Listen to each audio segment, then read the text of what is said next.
श्री गणेशाय नमः. श्री स्वामी समर्थ. देव म्हणतात, बाळा, जेव्हा तुम्ही आपल्या खूप काही नात्यांमध्ये तो दुरावा पाहता तेव्हा तुमचे मन दुःखी होते. पण जर तुम्ही त्या नात्यांमध्ये राहू लागलात तर तुम्ही ते तुमचे अंतर जाणू शकाल. कारण जेव्हा तुम्हाला जाणवेल की ज्यांना ज्यांना तुम्ही आपलेसे मानता, आपल्यावर प्रेम करणारे मानता, त्यांच्या मनामध्ये तुमच्यासाठी कुठेही ओलावा नाही, प्रेम नाही, आहे तो फक्त दुरावा. आणि फक्त जेव्हा तुमची गरज भासते तेव्हा ते जवळ येणे, तेव्हा तुमच्या लक्षात येते, तेव्हा तुम्ही देवाकडे ती प्रार्थना करू लागता की हे देवा, माझ्या नात्यातील ते प्रेम, ती आपुलकी मला प्रदान करावी. पण कधीकधी काही नाते असे असते जिथे तुमच्यासाठी फक्त काही काळच देण्यात येतो, काही वेळच देण्यात येतो, जो तुमच्यासाठी अपुरा होतो. देव म्हणतात, कधीकधी काही लोक आपल्या जिभेचे वजन सांभाळू शकत नाहीत, कारण ते वाटेल तिथे ते बोलून जातात, ज्यामुळे तुमच्या मनाला त्या वेदना होऊ लागतात. ते दुःख, खूप काही पचवणे तुम्हाला जड होऊन जाते. मला माहीत आहे ते वेदना देणारेही कोण आहेत. बाळा, ते तुझेच आहेत. पण तुला या क्षणाला काही वेदना होत आहेत. ते जे काही बोलून गेले आहेत त्यामुळे त्यांना देखील पश्चाताप होणार आहे. ती वेळ येणारच आहे ज्यामुळे ते तुला खूप काही पश्चातापाच्या दुःखाने परिपूर्ण होऊन तुझ्याकडे येतील आणि तुला त्या गोष्टींचे खूप काही कौतुक देखील वाटेल. बाळा, मला माहीत आहे ज्यांनी तुझे मन दुखावले आहे ते पुढील काही काळात तुझ्यापर्यंत येऊन त्या गोष्टींसाठी तुझी खूप काही मनधरणी करणार आहेत.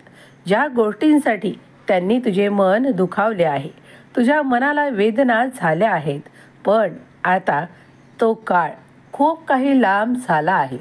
बाळा, आता इथून पुढे तुमच्या मनातील ते सर्व काही क्लेश संपवून टाकणारे आशीर्वाद तुमच्या मार्गात येत आहेत. ज्यांनी ते कृत्य केले आहे त्यांना आता त्याबद्दल खूप काही पश्चाताप होत आहेत. त्यांच्या मनातून ते आता सर्व काही निघून गेले आहे जे तुझ्या विरोधात त्यांना करायचे होते. खूप काही कट कारस्थान रचूनही ते तुझ्यासोबत काहीही वाकडं करू शकले नाहीत, याचा त्यांना आता पश्चाताप होत आहे. कधीकधी त्यांच्या मनात जी काही वाईट विचारांची शक्ती होती ती आता माझ्या आशीर्वादाने मी संपवून टाकली आहे. तू आता इथून पुढे निश्चिंत असावे असे मी तुला सांगू इच्छितो. तुम्ही जर देवांच्या शक्तीवर आणि देवांच्या अफाट अनुभवांवर विश्वास करत असाल तर या संदेशाला आत्ताच लाईक करा. कारण तुमचा पराभव होणे हे देवांनी टाळले आहे.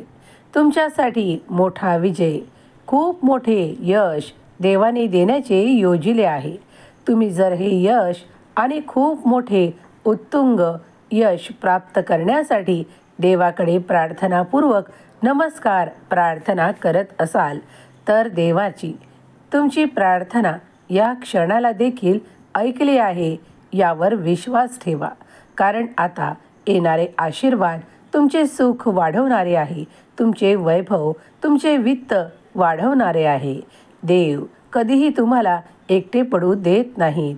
जेव्हा तुम्हाला त्या नात्यांची आवश्यकता असते, त्या खूप काही अशा प्रेमाची आवश्यकता असते, तेव्हा देव कुठल्या ना कुठल्या स्वरूपात तुमच्यापर्यंत ते नाते, त्या नात्यातील गोडवा, ओलावा आणि तुमचे संपूर्ण कार्य करून ठेवण्याची ती खूप काही योजना देव तुमच्यापर्यंत देत आहेत. जर तुम्ही विश्वासाने पुढे याल आणि देवांचे आशीर्वाद स्वीकार कराल तर तुम्हाला पुढील काळात येणारे संकट टाळले जाईल. कारण तुम्ही देवावर विश्वास ठेवला आहे. देव तुमच्यासाठी सतत कार्य करत आहे याचा अनुभव तुम्हाला येणार आहे. देव तुमच्या मागील ते संकट नाहीसे करण्यासाठी सामर्थ्यशाली आहेत.